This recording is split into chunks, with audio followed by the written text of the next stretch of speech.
좋은 아침입니다. 서차원 목사입니다. 오늘도 순전하고 깨끗한 양심으로 하나님께 칭찬을 듣는 복된 날이길 축복합니다. 우리가 끝까지 선을 행하는 이유는 우리가 구주로 고백한 예수님의 거룩하심을 드러내기 위해서라고 하셨습니다. 어려운 가운데도 끝까지 인내할 수 있는 이유는 하나님을 소망하기 때문이라고 나눴습니다. 이 어려운 시대에 어떻게 그렇게 선하게 사느냐는 질문을 받는다면 정말이지 우리가 이런 질문을 받을 만큼 선하면 좋겠습니다. 그런 질문을 받을 때 우리 안에 품은 소망을 전해야 한다는 말씀을 어제 나누었습니다. 오늘 나누려는 본문은 베드로전서 3장 16절로 17절까지의 말씀입니다.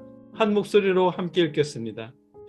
선한 양심을 가지라. 이는 그리스도 안에 있는 너희의 선행을 욕하는 자들로 그 비방하는 일에 부끄러움을 당하게 하려 함이라. 선을 행함으로 고난받는 것이 하나님의 뜻일진데 악을 행함으로 고난받는 것보다 나으니라. 아멘. 얼마 전에 어떤 책을 읽다가 성령의 능력에 대한 묵상을 하게 되었습니다. 그때 이런 생각이 들었습니다. 성령의 능력을 받고 싶으면 먼저 믿음이 있어야 하지 않을까? 라는 생각이었습니다. 그래도 내가 목사니까 당연히 믿음은 있는 거 아닌가? 라는 답변을 마음속으로 했습니다. 그랬더니 양심은 있고서 믿음이 있다는 답을 하는 건가? 라는 생각이 이어졌습니다. 그 순간 성령의 능력을 받으려면 먼저 양심이 있어야겠구나 싶은 결론을 내리게 되었습니다. 악령이나 사탄은 양심이 없는 사람에게도 임할 수 있는 그런 영이겠지만 거룩하신 성령님은 양심이 없고 신앙심이 없는 사람에게는 임하시지 않을 것 같거든요. 물론 하나님께서 주님을 믿는 우리를 의롭다고 칭해주셨습니다. 하지만 그것은 우리가 정말 하늘을 우러러 한 점 부끄러움이 없을 정도로 양심이 바르게 변했다거나 그만큼 양심이 바르기 때문에 의롭다고 인정해 주신 것은 아니잖아요. 그저 주님의 보혈로 우리를 의롭다고 인정해 주신 것뿐입니다. 그러니 성령의 능력을 위해서라면 양심이 먼저구나 라는 결론이 당연한 듯합니다. 그런데 오늘 읽은 말씀에서 같은 말씀을 하십니다. 16절입니다. 선한 양심을 가지라. 아멘. 헬라어의 의미로는 순전한 양심, 깨끗한 양심, 선한 양심 전부 가능한 표현이고 공동 번역 성경은 깨끗한 양심을 가지라고 번역했습니다.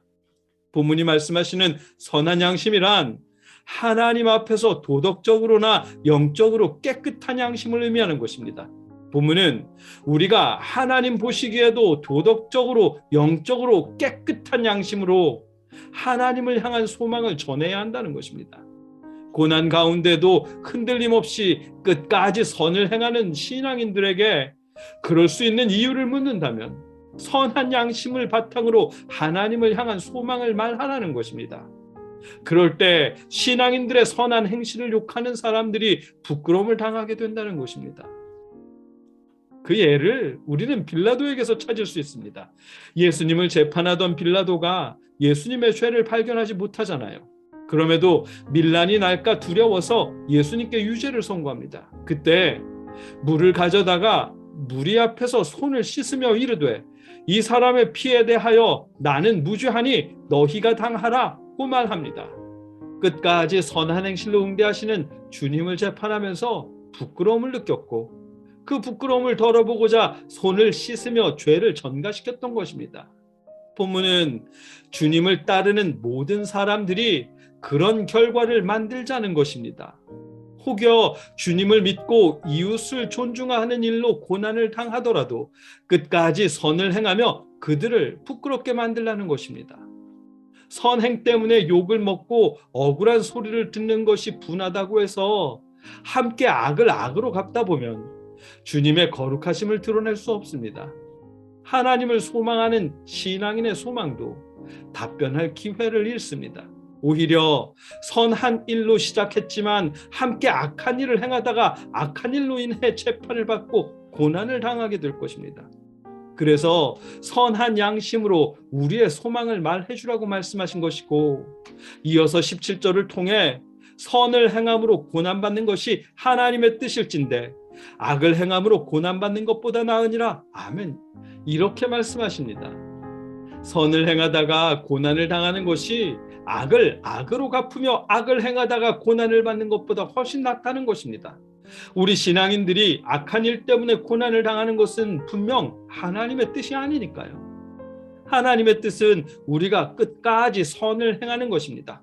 이웃을 존중하고 공경하는 것, 하나님을 사랑하듯 이웃을 사랑하는 것이 선행이고 그 선행은 분명한 하나님의 뜻입니다. 본문에서 선을 행함으로 고난받는 것이 하나님의 뜻일진데 라는 말씀은 그런 뜻입니다.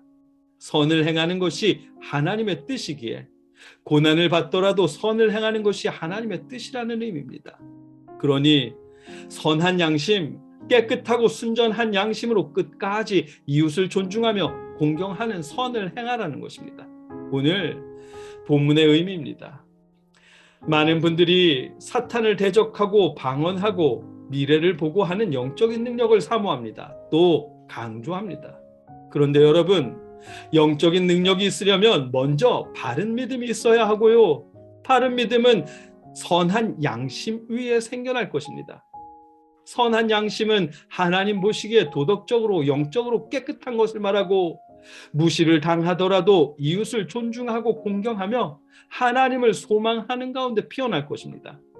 그러한 선한 양심으로 악한 사람을 대하며 고난을 이겨낼 때 영적으로도 사탄을 대적하여 이기며 능력을 행할 수 있게 될 것입니다. 그러니 먼저 선한 양심을 구하십시오. 우리를 함부로 대하는 그런 사람들에게도 선으로 대할 수 있도록 깨끗한 양심을 먼저 구하십시오. 왜 그렇게 바보처럼 당하기만 하느냐는 소리를 들을 만큼 이웃을 존중하고 선한 행실로 선한 양심을 먼저 구하십시오. 그것이 우리를 욕하는 악한 사람들을 부끄럽게 만드는 일이고 하나님의 뜻을 행하는 일이며 성령의 능력으로 사탄을 대적하는 터전이 만들어지는 것입니다. 여러분과 제가 먼저 선하고 깨끗한 양심을 구하며 하나님의 뜻을 이루어갈 수 있기를 주님의 이름으로 축복합니다. 함께 기도하겠습니다. 사랑의 아버지 하나님, 우리가 선한 양심